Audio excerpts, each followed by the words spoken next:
Hola, ¿cómo están? El Foro Económico en San Petersburgo, en Rusia, está marcando esos lineamientos de una nueva era económica. Hoy vamos a analizar su impacto y todos los movimientos geopolíticos. Bienvenidos al mapa. Así iniciamos.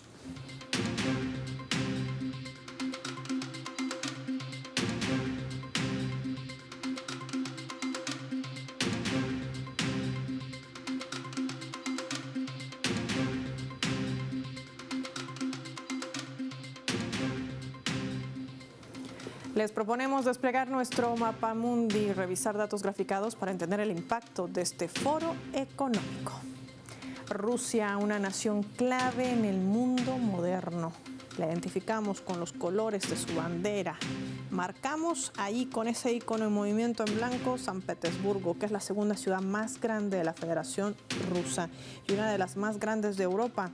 Vemos en el mapa que está ubicada al noroeste del territorio, donde ahí se está desarrollando el Foro Económico Internacional de San Petersburgo en su edición número 27. Desde el pasado miércoles 5 de junio, este foro está reuniendo más de 139 países. Que esta gestión se calcule más de 17.000 participantes. Es el máximo encuentro económico de Rusia que se realiza desde hace 27 años. Pero hay que marcar una fecha, el 2006, donde el Kremlin había auspiciado con mayor contundencia, perfilando una agenda multipolar. Tiene alrededor de 400 actividades programadas entre seminarios, reuniones grupales, donde confluyen también diferentes líderes empresariales y políticos para establecer estas líneas de trabajo y llegar a acuerdos en beneficio mutuo. En el acto de apertura, por mencionar un hecho, el presidente de Rusia, Vladimir Putin, señalaba que su país está dispuesto a trabajar en conjunto para solucionar los problemas económicos, sociales, científicos y tecnológicos de estos tiempos. Ahí por eso la fotografía del presidente ruso.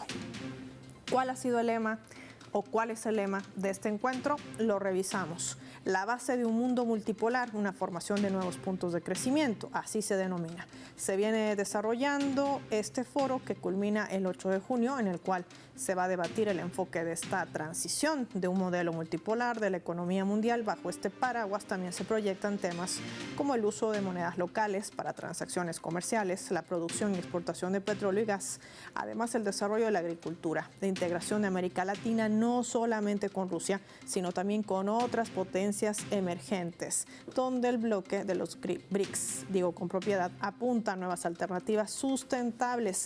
Este es un encuentro que abre también un espacio para establecer acuerdos sobre tecnología, ciencia y desarrollo sostenible, además de mostrar novedosos proyectos como lo vemos en las fotografías. Ahí lo tienen, un escenario que la Federación Rusa muestra allí también su estabilidad económica y su proyecto de crecimiento de 3.2% para este 2024.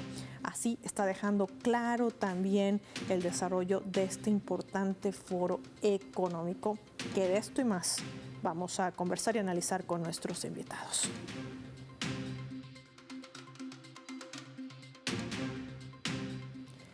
Para el efecto, sumamos en directo. Nos acompaña el analista internacional desde la Argentina, experto en economía mundial, Julio Gambina. Qué placer tenerlo en el mapa. Gracias por su tiempo para Telesur.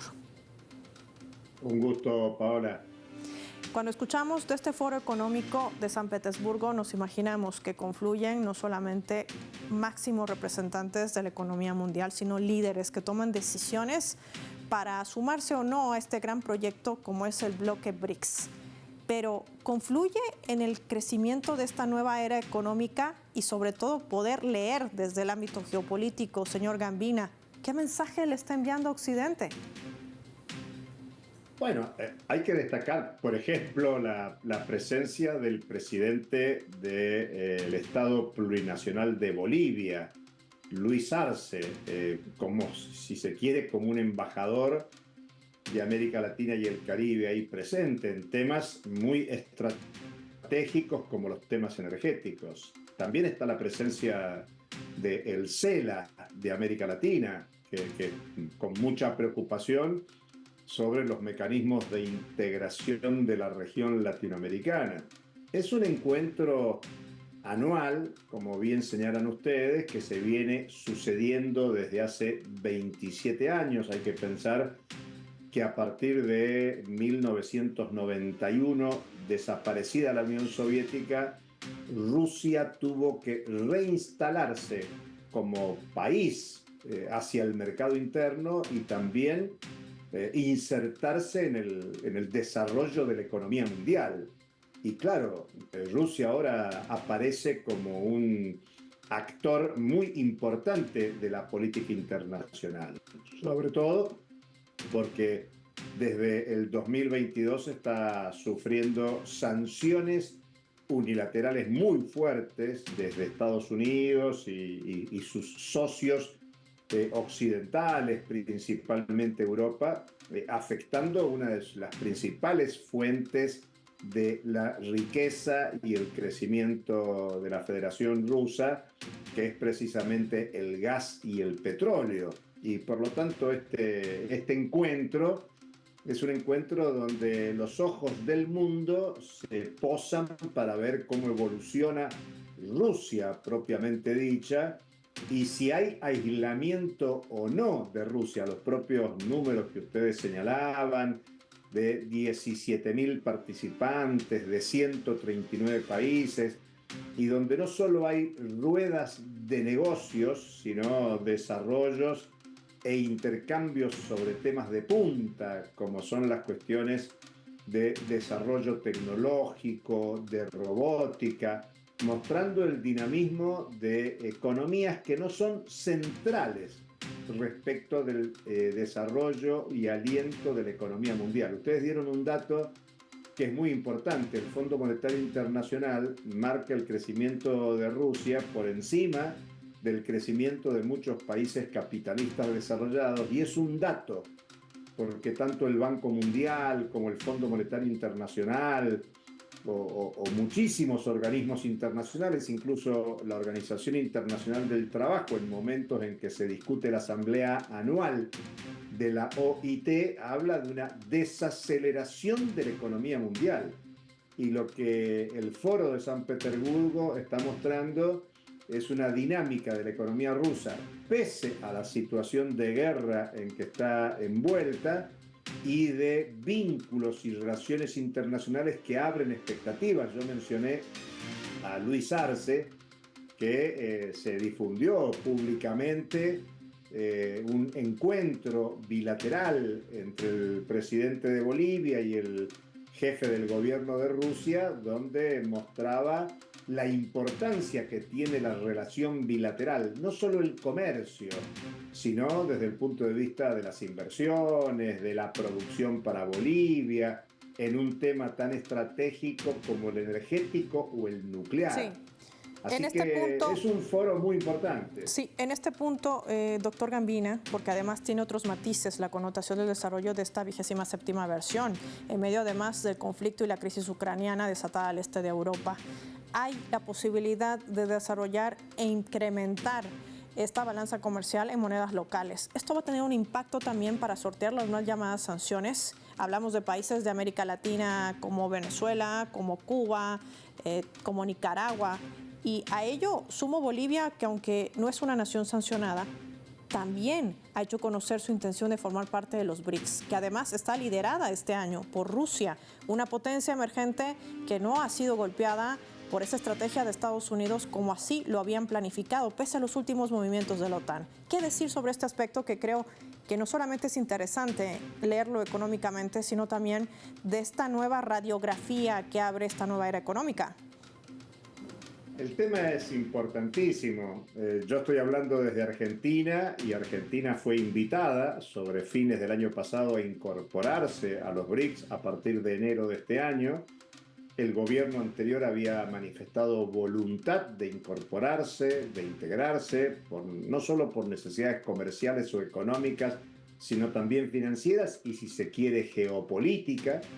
Y el nuevo gobierno, asumido el 10 de diciembre del año pasado, presidido por Javier Milei, rechazó la invitación en una decisión a contramano de lo que acontece en América Latina y el Caribe. El titular del CELA, participando en San Petersburgo, anunció el creciente comercio entre los países de América Latina y el Caribe con Rusia, pero ya no solo es una cuestión comercial, sino que está vinculada crecientemente a inversiones económicas y a lazos financieros, porque las sanciones incluso están jugando de alguna manera en contra de los sancionadores, porque ni Estados Unidos ni su moneda, el dólar, tienen la posición internacional que tenían en el año 45, ni en el 71, cuando declararon la inconvertibilidad del dólar,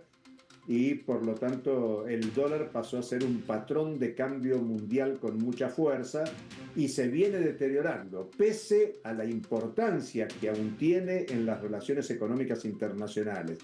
Y por lo tanto, la potenciación de caminos alternativos en el vínculo con Rusia y con otros países, el caso del BRIC, con China, con el Banco de los BRICS, es interesante para el conjunto de los países de América Latina y el Caribe cuando se discuten las fuentes de financiamiento. De hecho, América Latina y el Caribe ensayó algunas fórmulas con incipiente desarrollo, como es el caso del ALBA, la Alternativa Bolivariana para las Américas, Tratado Comercial de los Pueblos, incluso una moneda para favorecer los intercambios en monedas locales, como es el sucre, y obviamente Rusia, a partir de las sanciones, ha desarrollado, junto con China y con otros países, mecanismos de respuesta financiera para favorecer sus intercambios comerciales, sus desarrollos económicos,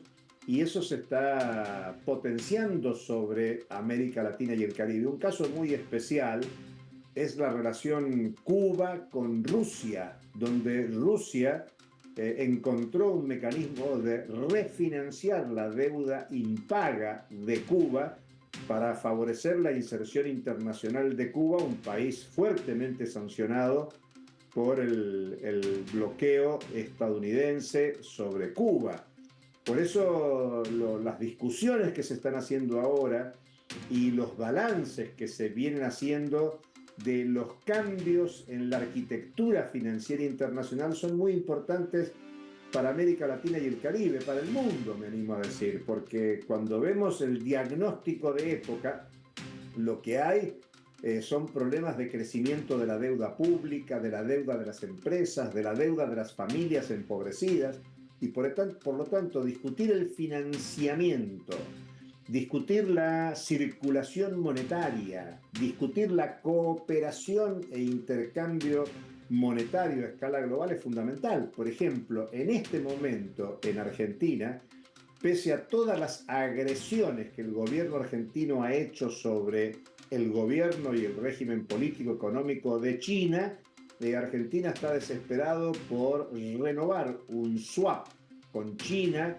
cuyos vencimientos en junio y julio alcanzan a 4.800 millones de dólares.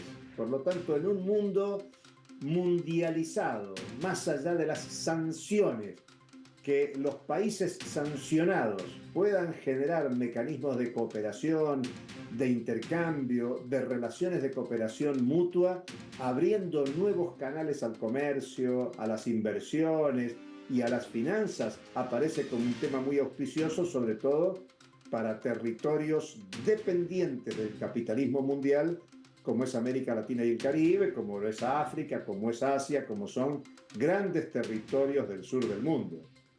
Y ahí están las claves que nos marca el doctor Julio Gambina para poder entender la importancia que reviste esta 27ª versión de este Foro Económico Internacional en San Petersburgo. El movimiento de las economías emergentes, de las cuales se queda rezagado la Argentina, hay que decirlo, por seguir ese juego geopolítico a Israel y también a Estados Unidos. ¿Qué va a marcar el camino de aquí en más? De eso vamos a profundizar cuando regresemos de la pausa. Agradecerle al doctor Gambina por su tiempo y su análisis valioso para el mapa hoy en Telesur. Y lo hacemos revisando nuestra escala.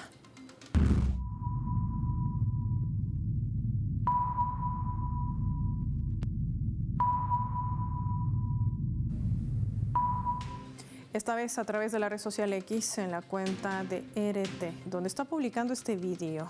Ahí lo vemos en pantalla. Tara Read, ex asistente de Joe Biden en el marco del Foro Económico Internacional en San Petersburgo, afirmaba que el grupo BRICS es el futuro y que a Estados Unidos se le está yendo el tren. Y se nota, decía ella, la desesperación de Occidente por aferrarse al poder.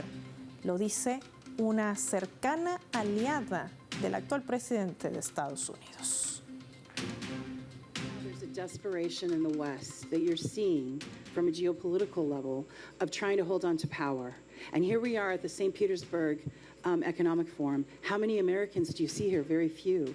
They don't seem to understand. I see three. Well, three, but I mean in the general. But what I'm trying to say is that in general, like being part of this, the multipolar world, America had better step up or they will miss the boat, because the future is BRICS. The BRICS is providing this economic reality and future innovation that's going to happen. In the year that I've been here, it's blasted through the propaganda I was taught as a child about the former Soviet Union and Russia. Right now, there's a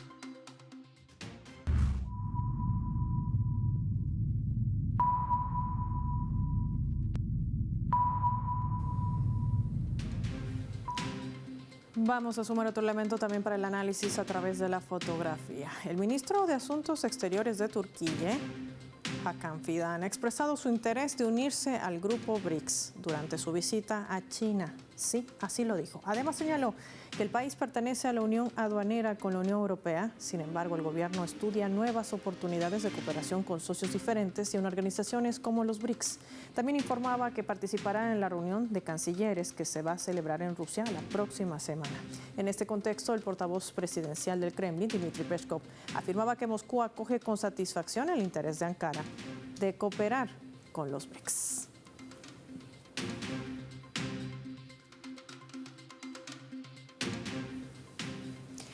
Vamos a analizar este escenario junto a Enrique Refollo. Nos acompaña en directo, experto politólogo. Qué gusto tenerte en el mapa. Gracias por tu tiempo para Telesur.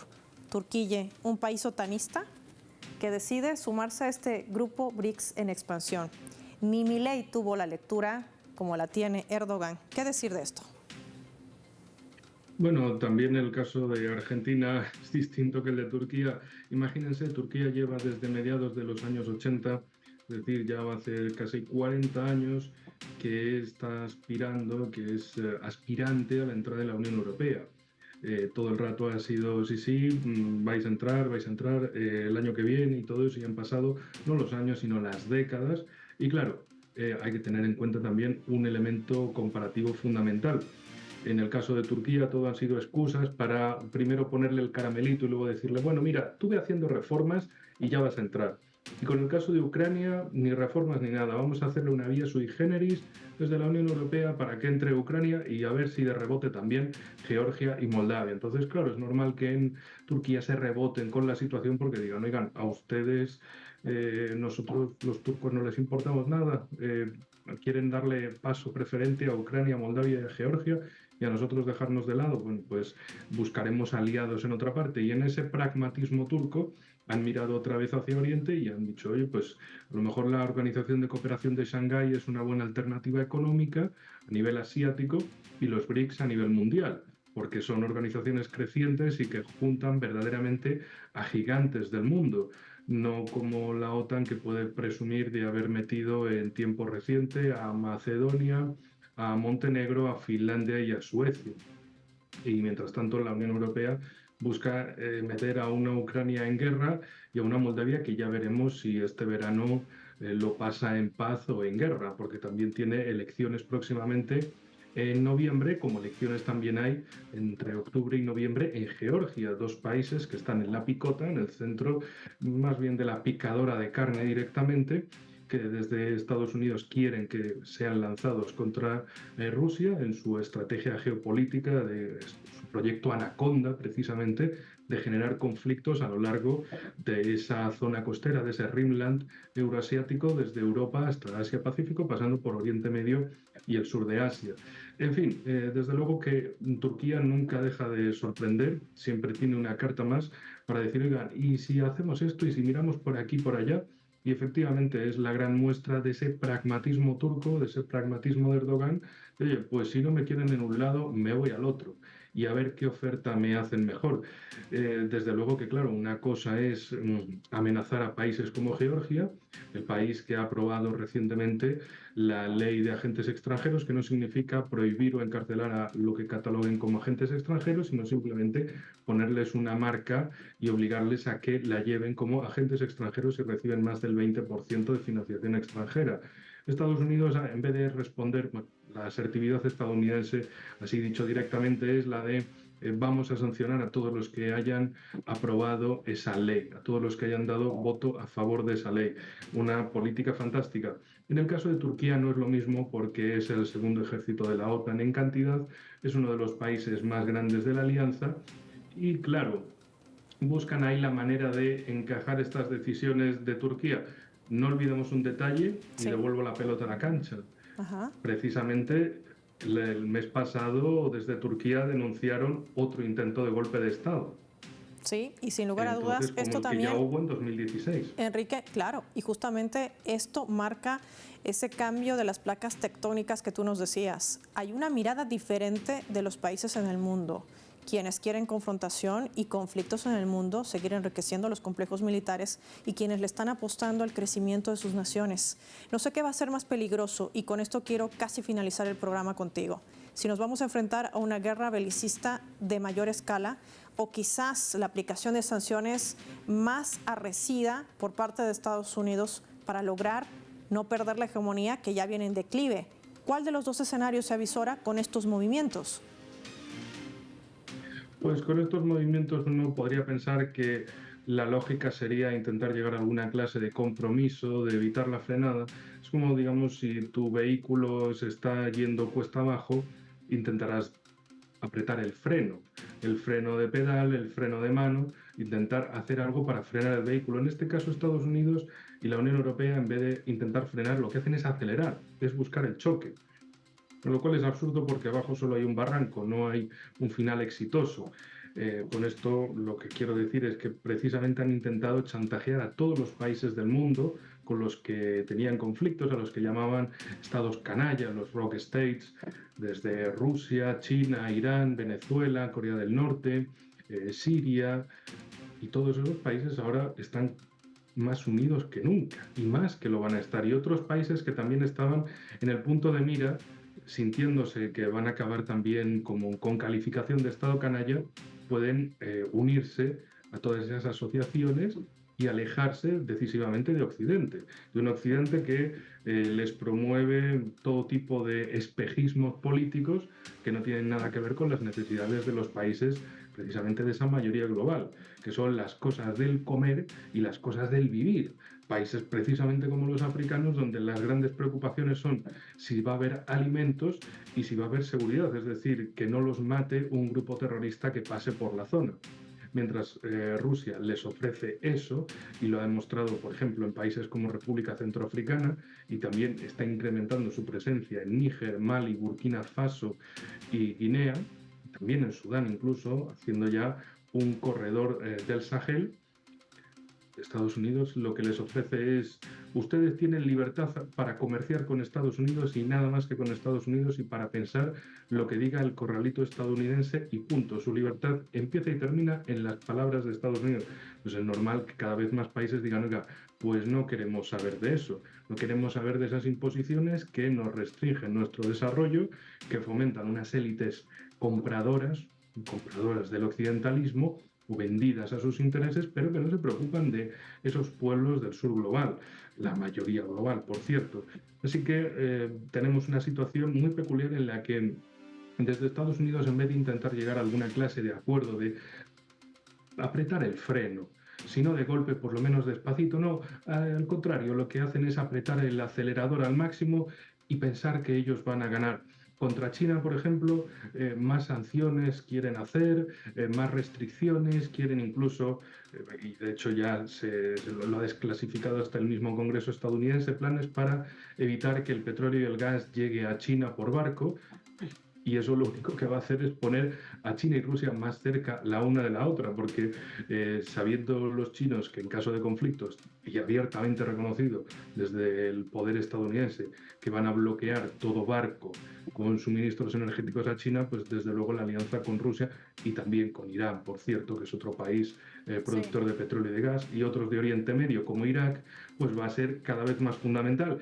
Y una cosa más, ahí va a ser un aliciente más todavía para tratar con los talibanes de Afganistán y considerarlos como un agente político legítimo y no solo eso, necesario absolutamente para un esquema de paz en Oriente Medio, en sur de Asia, Asia Central, para que pasen esas rutas de la energía y que todo el mundo reciba un beneficio de ello. Es decir, Estados Unidos, apretando su acelerador, lo único que está haciendo es apretando las filas de sus propios enemigos, porque les está creando un interés común para acercarse, para estrechar posturas todavía más rápido, con más intensidad, porque... Sí, y podríamos sumarle, Enrique, a lo que acabas de decir con esto, la advertencia que lanzaba Rusia.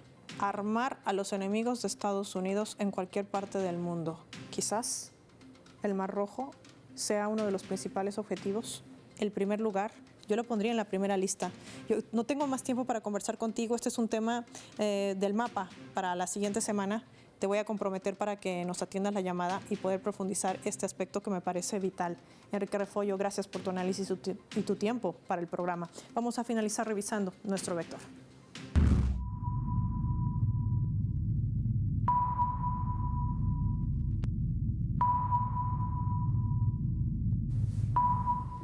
Nuestro radar en el mapa hoy nos refleja las 3 claves sobre este tema. 1. BRICS. El grupo de economías emergentes reunidas en San Petersburgo ha enviado un potente mensaje a Occidente. Revela el quiebre de esa hegemonía de Estados Unidos y se alza con una esperanza para el desarrollo de este nuevo mundo multipolar. Actualmente este grupo representa casi la mitad de la población mundial, más del 40% de la producción global y más del 25% de las exportaciones en el mundo. 2. América Latina. Los países de la región como Cuba, Bolivia, Venezuela y Nicaragua, que han expresado su intención formal de sumarse a esta nueva era sin sanciones y medidas unilaterales. Con ese cambio de paradigma geopolítico está también cambiándose la balanza comercial, que se inclina cada vez más sin la presencia del dólar. Y esto abre la puerta a una nueva era económica, pero sin precedentes. 3. Conflictos en Occidente. Sabe Estados Unidos que ante la pérdida de terreno y dominio del comercio en el planeta, el quiebre de esa política de dominación y chantaje debe incrementar los conflictos comerciales. A eso le apunta la escalada contra Rusia y China, sin dejar de mencionar Oriente Medio con el liderazgo de Irán. Nos preguntamos si esto podría representar una confrontación aún mayor y qué tan preparado está Europa para aguantar el impacto de lo que podría ser su fin por seguirle el juego a Estados Unidos. Soy Paola Pérez y nos vemos en otra edición del Mapa.